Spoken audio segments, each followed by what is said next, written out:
Vou falar um pouquinho, gente, sobre o que é, né, as diretrizes hospitalares, o porquê que ela surgiu, né, como que foi isso e qual que é o objetivo principal. Eu vou começar falando pelo objetivo, né, que é o tema do nosso slide aqui. Então, foi o quê? Ajudar os profissionais a trilhar esse caminho com segurança, né? Fortalecer a fisioterapia no ambiente hospitalar e garantir a autonomia do profissional. Essa questão, né, do exercício profissional no ambiente hospitalar, ela já vinha sendo muito discutida por um grupo de profissionais, mesmo antes de eu estar no CREFIT, tá, gente?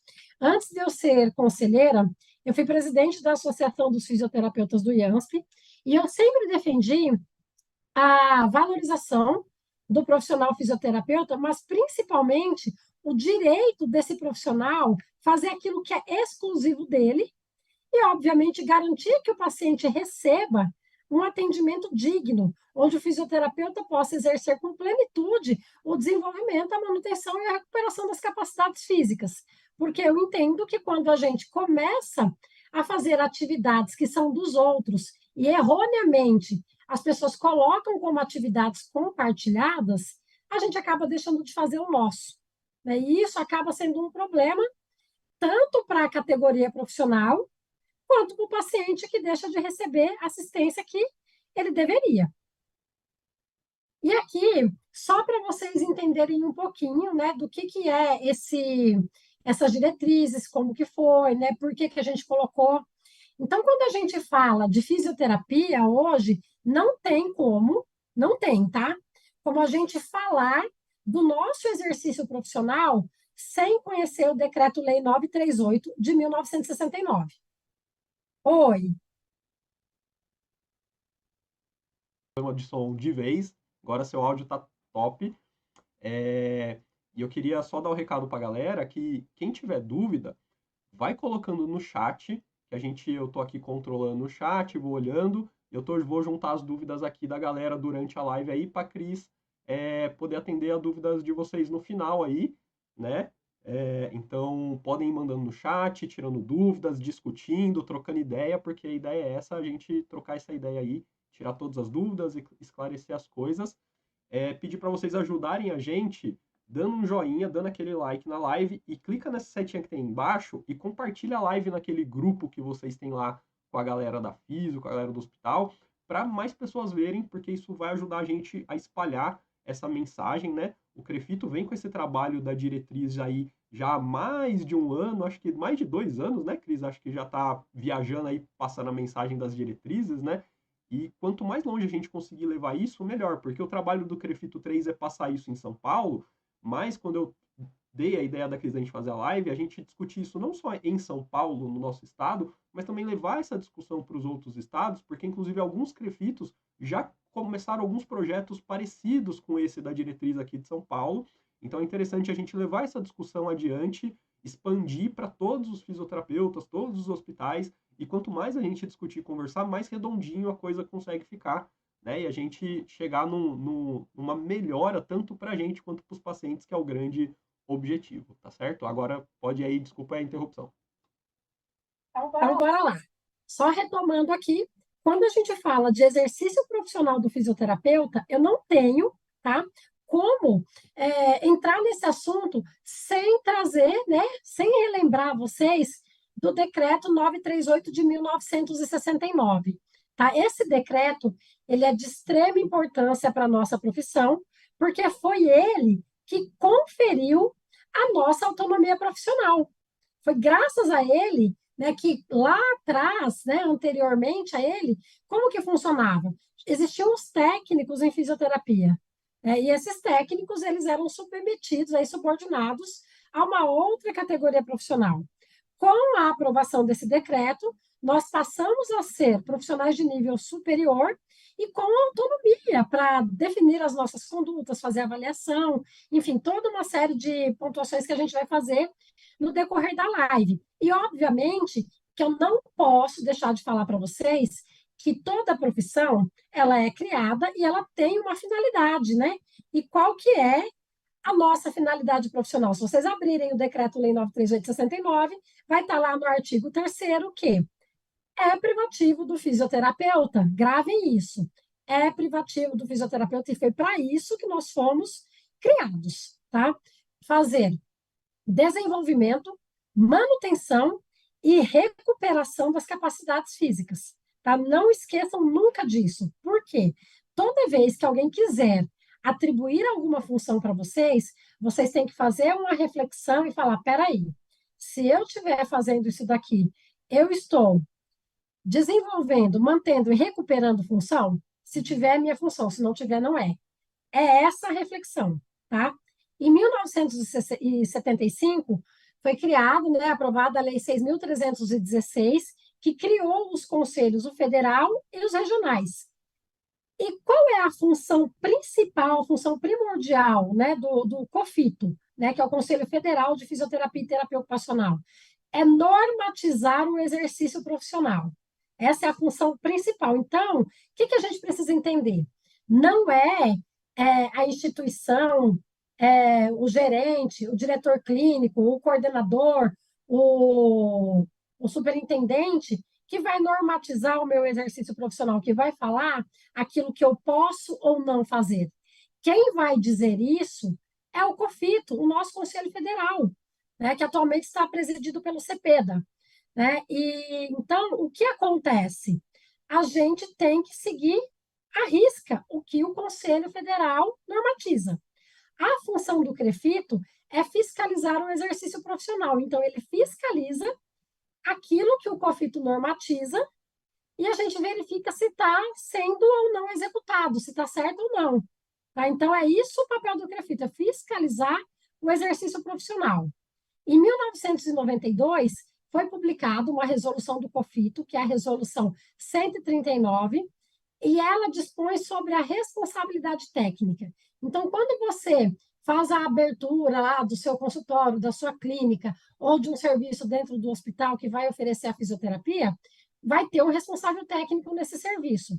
E lá nessa resolução COFITO 139 de 92, ela está descrevendo quais são as funções, né, do responsável técnico, os deveres, né, o que ele tem que fazer. Não é simplesmente assinar um documento e colocar na parede. Ele tem responsabilidade, então tem que ter compromisso. Em 2021, foi quando nós assumimos a gestão do CREFITO 3.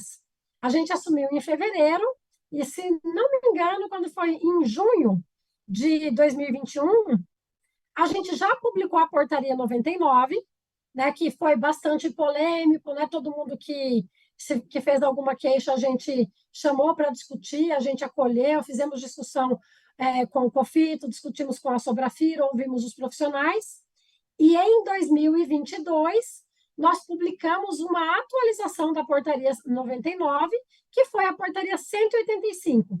Então, a gente atualizou, algumas coisas a gente melhorou, a gente reformulou, mas o conteúdo em si não mudou. E em 2023, a atual gestão do CREFITO ela iniciou, lá em janeiro do ano passado, a formação de responsáveis técnicos, convocando todos os RTs para participar dessa formação, para que a gente pudesse discutir a portaria na íntegra e fazer com que os profissionais entendessem qual é o propósito disso. Certo? E a gente tem um objetivo. Então, eu coloquei esse slide aqui só para a gente entender um pouquinho. Tá? O início aqui é o quê? A gente direcionar e resgatar as nossas atribuições enquanto fisioterapeuta. Por quê? É muito comum alguns vícios, e assim, como que acontece isso? As pessoas se esquecem da finalidade que o fisioterapeuta foi criado, e aí ele começa a aprender com alguém que aprendeu errado, e aí vai virando um ciclo vicioso. Aí um ensina para o outro, que ensina para o outro, que ensina para o outro, e aí a pessoa acredita fortemente que aquilo é função dela. Inclusive, ela invade a prerrogativa de outras profissões, executando aquilo que não é função. A nossa função está voltada em recuperar, desenvolver e manter as funções, as capacidades físicas, tá? Então, o objetivo é direcionar os novos profissionais para o correto e resgatar os profissionais mais antigos, mas que estão com vícios de trabalho, de executar a função que não é dele e deixar de fazer a dele, tá? apoiar tecnicamente essa transformação dentro das unidades, porque o fisioterapeuta, às vezes, ele tem um pouco de dificuldade com relação à legislação. E aí, quando ele vai se posicionar, ele se perde um pouco, né? E aí, como ele é um número menor, às vezes ele acaba meio que pressionado dentro da unidade, né? A gente vê um fisioterapeuta para cada 10 leitos, mas tem mais enfermeiros, tem técnicos, tem médicos, e a gente é só um. Então, precisa conhecer e precisa entregar, né, algo para aquilo que vocês foram qualificados para fazer. Nós não fizemos curso superior, 4, 5 anos aí de graduação. Na época que eu concluí a graduação lá em Santa Fé do Sul, as aulas começavam às 7 da manhã e iam até 7 da noite. Então, eram 12 horas ali todo dia durante 4 anos, e a gente hoje está sendo empurrado para o tecnicismo. Então, a gente tem que barrar isso, barrar e fazer uma entrega compatível com aquilo que nós somos qualificados. E, além disso, quando a gente chega no ambiente hospitalar, é raro a gente encontrar profissionais que não têm, pelo menos, uma pós-graduação. Então, além da graduação, a gente ainda tem a pós-graduação. Obviamente, valorizar os nossos profissionais também financeiramente. A gente sabe que o fisioterapeuta é um profissional aí totalmente qualificado, amplamente especializado em recuperação funcional, mas a gente sabe que a gente precisa melhorar a valorização dos nossos profissionais.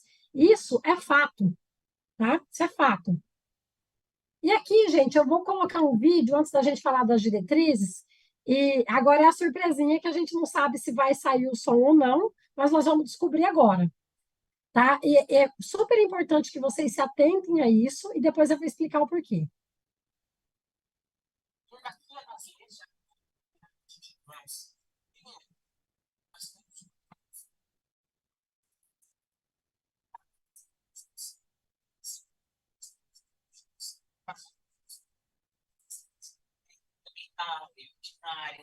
Leis delegadas, medidas provisórias, decretos legislativos e resoluções.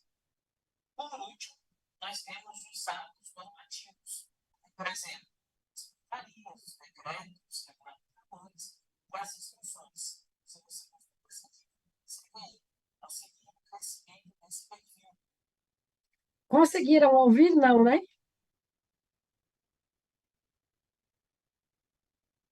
Tá, mas eu vou trazer essa realidade para dentro da fisioterapia. A gente tem a hierarquia das leis, mais conhecida aí no meio jurídico como pirâmide de Kelsen, né? E ela trata do quê? Da hierarquia das normas. O que eu preciso que todos os nossos profissionais entendam? Acima de tudo, a gente tem a Constituição Federal, tá? No topo da pirâmide lá, a Constituição ela é válida para todo mundo. Tá? Depois, né, trazendo isso para a nossa realidade, nós temos as leis federais, que é de caráter nacional. A gente tem as estaduais, que vale para aquele estado, certo? E a gente tem as municipais. E aí, o que eu quero dizer com isso? Nós temos lá uma lei federal que diz que a fisioterapia é uma profissão e tem a lei que cria os conselhos. Quando eu tenho um conselho e digo que esse conselho normatiza o exercício profissional, eu estou dizendo que o COFITO ele vai publicar normas para a fisioterapia e para a terapia ocupacional. O COFEM vai publicar normas para os enfermeiros e para os técnicos e auxiliares. O CFM vai contemplar os médicos. E a gente precisa entender que um conselho não pode normatizar o exercício profissional do outro. Isso tem que ficar muito claro, porque às vezes eu encontro profissional que ele chega e fala assim para mim: ah, mas eu vi um parecer do CFM que fala que o fisioterapeuta ele pode trocar a traqueostomia se o médico deixar. E aí a gente tem que ter discernimento e entender que o CFM ele disciplina médico. Ele não disciplina profissional fisioterapeuta ou terapeuta ocupacional. As resoluções deles servem para eles. E quando a gente fala de órgão regulamentador, né, órgão normatizador, fiscalizador, a gente ainda tem uma outra questão que é, esse órgão ele pode emitir uma resolução, e essa resolução ela não pode ser contrária as normas, as leis, no caso, né, que estão em instância, uma lei federal, por exemplo. Eu não posso contemplar, uma lei federal diz que há ato privativo de X profissional executar tal função, eu não posso publicar uma resolução dizendo que agora a Y profissão vai executar aquilo que a lei federal está dizendo que é privativo do outro profissional. Isso tem que ficar muito claro, que a gente tem que normatizar de acordo com a legislação vigente, certo? Vamos lá. E agora, gente, nós vamos entrar aqui no site do CREFITO 3. Vamos lá. Vocês vão aprender aqui qual que é o caminho. Eu vou até voltar um pouquinho aqui, peraí. Aqui já foi direto e eu não quero fazer assim. Eu quero ensinar vocês como que vocês vão fazer para acessar a portaria no site do CREFITO 3, que, inclusive, nós fizemos uma modificação. Tem muitas coisas que hoje a gente consegue resolver direto pela internet, sem precisar falar com ninguém. Ali, raramente dá uma falhinha ou outra ali, mas tudo hoje é feito pelo site. Então, quando vocês tiverem dúvida, vocês venham aqui em perguntas frequentes, tá? E para procurar a portaria, vocês vão procurar aqui, ó, dúvidas relacionadas ao exercício profissional. Vão clicar, vão rolar aqui, ó.